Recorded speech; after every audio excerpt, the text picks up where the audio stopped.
పశ్చిమ గోదావరి జిల్లా ఉండి నియోజకవర్గం కోళ్లపర్రు గ్రామంలో ఆంజనేయ విగ్రహ ప్రతిష్ఠ కార్యక్రమానికి మాజీ ఎమ్మెల్యే కల్వపూడి శివ, మాజీ ఎమ్మెల్యే వేటుకూరి వెంకట శివరామరాజులు హాజరై దర్శించుకున్నారు. ఆకువీడు మండలం కోళ్లపర్రు గ్రామంలో ఆంజనేయ స్వామి విగ్రహ ప్రతిష్ఠ అంగరంగ వైభవంగా జరిగింది. సుమారు 100 సంవత్సరాల చరిత్ర కలిగిన ఆలయాన్ని గ్రామస్తులు పునర్నిర్మించారు. వారితో పాటు కేశవరెడ్డి, వెంకటేశ్వరరావు, ఎర్ర రవి తదితరులు పాల్గొన్నారు. ఆంజనేయ స్వామి దేవాలయం ఉంది. ఆ దేవాలయము చిన్నగా ఉంది. గత 40 సంవత్సరాల నుంచి కూడా భక్తులందరూ కూడా భక్తిపూర్వకంగా అభయాంజనేయ స్వామిని పూజించటం, అభయాంజనేయ స్వామి కూడా ఇక్కడ కోళ్లపూర్లో ఉన్న అభయాంజనేయ స్వామి అందరికీ కూడా అభయాలు ఇస్తూ ప్రతి ఒక్కరికి కూడా నమ్ముకున్న వాళ్ళందరికీ కూడా కోరిన కోరికలు తీర్చిన స్వామి అభయాంజనేయ స్వామి. ఇక్కడ ఉన్న భక్తులందరికీ కూడా నమ్మకం ఎక్కువ.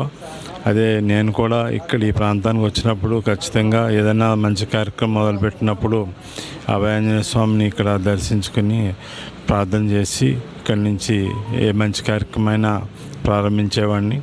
ఈరోజు చాలా సంతోషం. గ్రామ పెద్దలందరూ కూడా భక్తిపూర్వకంగా ఈ దేవాలయాన్ని పెద్ద దేవాలయం కింద నిర్మాణం చేసి ఈ మంచి స్థితిని ఇక్కడ వచ్చే భక్తులందరికీ కూడా మంచి సౌకర్యాన్ని కలగజేశారు. దేవాలయం కూడా మంచి సుందరంగా తీర్చిదిద్దబడింది. స్వామివారి విగ్రహం కూడా మంచి తేజస్సుతోటి ఉంది.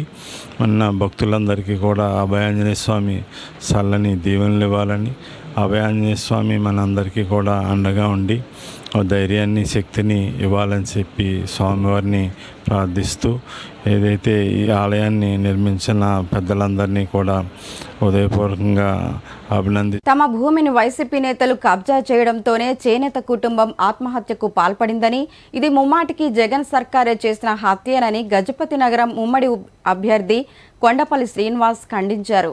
గజపతి నగరం నియోజకవర్గంలోని మర్రిపల్లి గ్రామంలో ఆయన మీడియాతో మాట్లాడారు.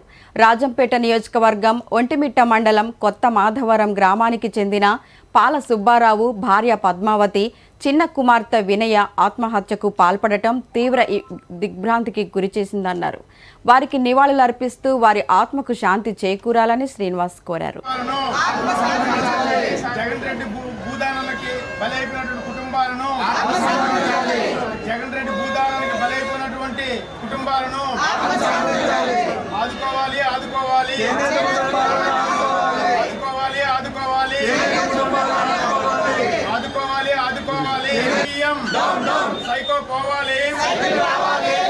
ప్రభుత్వం వెంటనే స్పందించి ఆ నష్టపరిహారం, కుటుంబానికి నష్టపరిహారం ఏదైనా ఇచ్చి వాళ్ళ భూమిని వాళ్ళకి అప్పచెప్పాలని ఖచ్చితంగా నేను డిమాండ్ చేస్తున్నాను.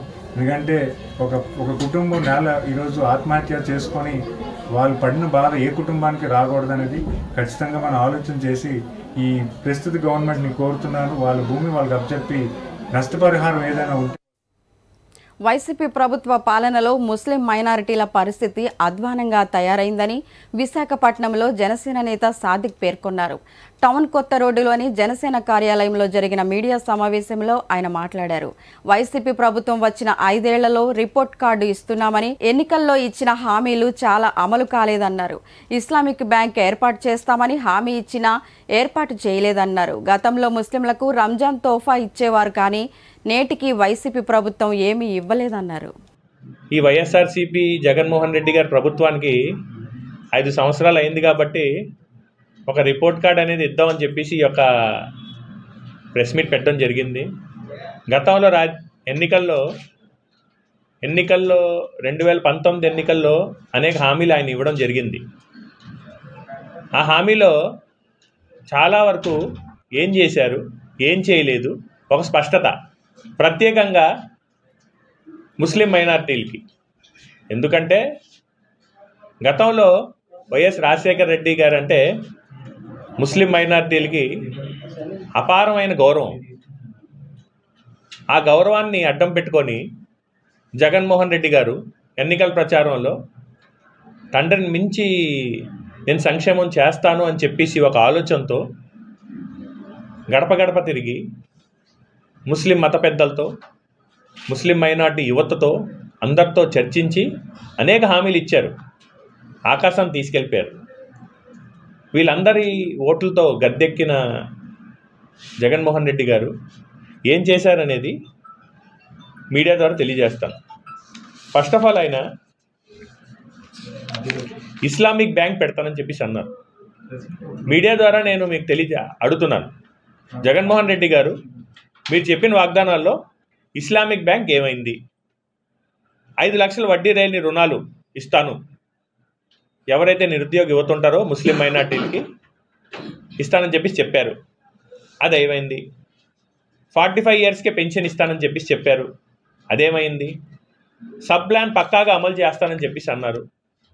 అసెంబ్లీలో ఎక్కడా లేదు ముస్లిం మైనార్టీల కోసం సబ్ ప్లాన్ అనేది తీసుకొచ్చానని చెప్పేసి పెద్ద పెద్ద ప్రలోభాలు 3 సంవత్సరాల క్రితం ఆయన చెప్పారు.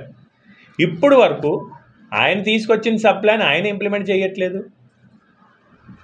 అలాగే గతంలో మీకు తెలుసు, ముస్లిం మైనార్టీలు పెళ్లి చేసుకుంటే ₹1,00,000 ఇస్తాను, తూతూ మంత్రంగా చంద్రబాబు నాయుడు ఈ దుల్హన్ స్కీమ్ అనేది ఇంప్లిమెంట్ చేస్తున్నారు, నేను వస్తే ₹1,00,000, అది కూడా యూట్యూబ్లో వీడియోలు ఉంటాయి, వచ్చిన వెంటనే పెళ్ళి అయిన